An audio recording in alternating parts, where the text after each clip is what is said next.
జగన్ హయాంలో సక్సెస్ఫుల్గా చేసినటువంటి రీసర్వే 7,000 గ్రామాలు.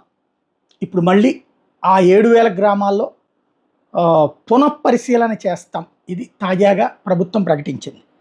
ముఖ్యం ఎక్కడ ఉందంటే చుట్టూ తిరిగినట్టు ఉంటుంది.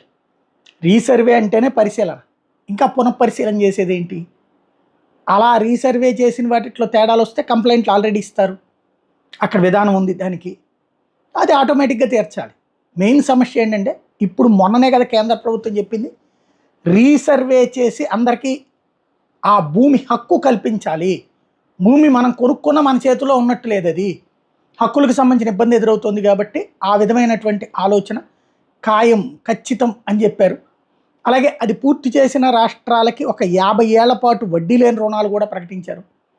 కాబట్టి ఇప్పుడు ఆల్రెడీ 7,000 గ్రామాలు రీసర్వే అయితే మిగతా గ్రామాలు రీసర్వే చేయించుకుని తొందరగా ఆ లోన్ ఏదో తెచ్చుకోవాలి. కానీ జగన్ మీద కోపంతో లేదా జగన్ మీద ఏదో ఒకటి ద్వేషం క్రియేట్ చేయాలి. కాబట్టి భూముల లిటిగేషన్ భూమి ఉన్నంత వరకు వస్తుంది. భూముల లిటిగేషన్ రాజకీయ నాయకుడు కాదు, పక్కింటోడితో గొడవ ఉన్నంత కాలం వస్తుంది. భూముల లిటిగేషన్ సైకలాజికల్గా మనకి ఒక గందరగోళం ఉన్నంత వరకు వస్తూనే ఉంటుంది. భూముల లిటిగేషన్ అధికార యంత్రాంగాలు డబ్బులు తిన్నంత వరకు వస్తూనే ఉంటుంది.